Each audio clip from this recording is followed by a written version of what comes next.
Allez, on passe à notre focus de ce dimanche soir qui s'intéresse au Mali. Le pays est confronté à une offensive d'une ampleur inédite depuis la crise de 2012. Des attaques coordonnées ont visé Bamako, Kati, Gao, Mopti ou encore Kidal dans le centre du Mali. De nouveaux massacres ont fait plus de 70 morts ces derniers jours. Et surtout, un fait marque les observateurs. L'alliance entre les groupes djihadistes, la rébellion Touareg contre la junte du général Assimi Goïta. Et pour en parler ce soir, nous recevons Mohamed Amara, qui est sociologue, auteur de Marchand d'angoisse, le Mali tel qu'il est et tel qu'il devrait être, aux éditions Au Grand Vaux. Merci d'être avec nous et bienvenue dans le JTA. Depuis les attaques coordonnées du 25 avril, beaucoup parlent d'un tournant historique. Est-ce que, selon vous, la junte d'Assimi Goïta a perdu le contrôle de la situation sécuritaire au Mali ? Bonsoir Madame Wan. Bien sûr que la situation sécuritaire est très critique aujourd'hui au Mali. Ce que je peux dire très rapidement, l'alliance dont vous parlez, l'alliance entre le FLA et le JNIM en particulier, est un fait social majeur qui dit quelque chose aujourd'hui de la difficulté des autorités de la transition malienne à faire régner la sécurité partout sur le territoire malien. C'est-à-dire ces deux groupes politiques et aussi djihadistes qui se sont mis ensemble pour donner un assaut au pouvoir à Bamako en particulier. Mohamed Amara, je me souviens que nous avons eu cette conversation sur cette antenne même, où vous nous présagiez en quelque sorte cette alliance-là. Pouvez-vous nous rappeler justement ce qui explique ce rapprochement entre le JNIM et le Front de libération de l'Azawad ? Ben, très rapidement, c'est une histoire d'intérêt commun. L'intérêt commun entre le FLA, le Front de libération de l'Azawad, et le JNIM, le groupe de soutien à l'islam et aux musulmans, c'est de faire chuter les autorités de la transition à Bamako. C'est vraiment la finalité principale. On ne rentre pas dans les intérêts idéologiques, dans les intérêts politiques, mais l'intérêt principal est ça. Et c'est ça qui explique cette alliance. Et autour de cette alliance, il y a d'autres groupes, bien sûr, qui s'agrègent, mais fondamentalement, ce sont les deux principaux groupes. Alors, ils se sont alliés contre le même ennemi, la junte au pouvoir. Et pourtant, la junte avait fait du départ, de façon sécuritaire, du départ de la France et de la MINUSMA, un symbole de souveraineté retrouvée. Mais 6 ans après le coup d'État, l'insécurité semble pire. Est-ce l'échec du tout militaire, selon vous ? Bien sûr, pour moi, j'utilise le terme d'autorité de transition pour respecter le discours officiel.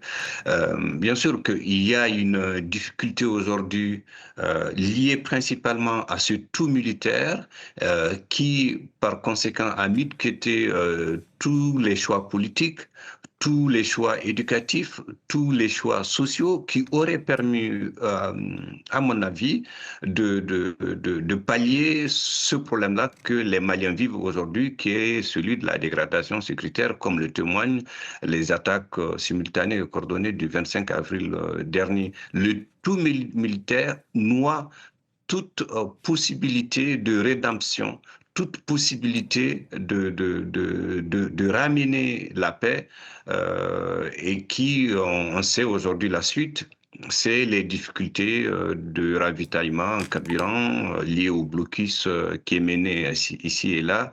Ce sont aussi les difficultés d'assurer la sécurité pleinement des Maliens sur l'ensemble du territoire. Alors, quelles sont les autres alternatives et que peut faire l'État même dans une configuration idéale, qui ne soit pas la junte au pouvoir, mais quand bien même, quelles sont les solutions possibles ou envisageables sur le terrain si le tout militaire ne fonctionne pas ?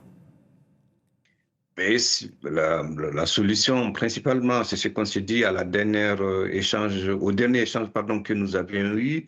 Il me semble que j'ai proposé l'idée d'avoir une alliance républicaine, c'est-à-dire cette espèce d'alliance qui permet de rassembler l'ensemble des Maliens, qu'il s'agisse des politiques, qu'il s'agisse des associatifs, qu'il s'agisse des syndicats, pour repenser le Mali autrement avec l'ensemble des acteurs. Donc, le FLA, c'est important aujourd'hui de discuter avec le FLA, le Front de libération de l'Azawad, parce qu'il y a des Maliens qui l'animent, entre autres, même si certains Maliens ont du mal à entendre cette proposition, mais elle est fondamentale si on ne veut pas, en tout cas, une espèce de désintégration de notre Mais nation. Et donc, Mohamed Amara, sans vous couper, hein, j'entends, il y a eu récemment d'ailleurs des initiatives citoyennes, semi-politiques, de reprendre la main là-dessus, et pourtant ça n'a pas eu l'écho, semble-t-il, hein, en tout cas sur le territoire malien. Comment vous l'expliquez aussi? le reproche que je fais à ces initiatives-là, c'est qu'ils ne s'inscrivent pas dans un plan de maîtrise sécuritaire globale. Et cette alliance-là que j'évoque s'inscrit dans ce plan de maîtrise sécuritaire globale qui implique, encore une fois, l'ensemble des acteurs. Or, tous ces dispositifs que vous évoquez, qu'il s'agisse du DNI, qu'il s'agisse du dialogue intermalien et j'en passe, ne s'inscrivent pas dans cette perspective. Et c'est ça la difficulté principale. Aujourd'hui, il est nécessaire de repenser en fait le logiciel de la paix. La question principale, c'est la paix. Les Maliens ont besoin de paix, ont besoin de vivre. Quand je dis paix, ce sont changer les conditions de vie quotidiennes des Maliens. Je reviens du Mali. J'étais là-bas lors des attaques du 25 avril dernier et on voit bien qu'il y a deux Mali, même à Bamako.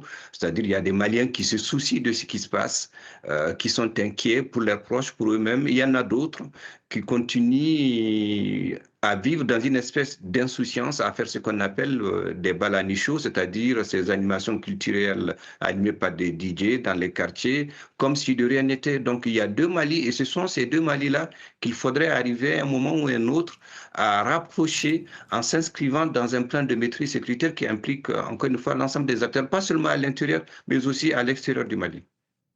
Très bien, Mohamed Amara, on vous entend. Merci encore une fois d'être venu dans le Journal de l'Afrique pour faire le point sur la situation sécuritaire, pas uniquement d'ailleurs, au Mali. Merci beaucoup. C'est ainsi que nous refermons le Journal de l'Afrique. Merci à tous ceux qui nous ont suivis, et en particulier ce soir de Bamako à Mopti en passant par Kidal et Kayes. Restez avec nous car l'actualité continue sur France 24. Merci.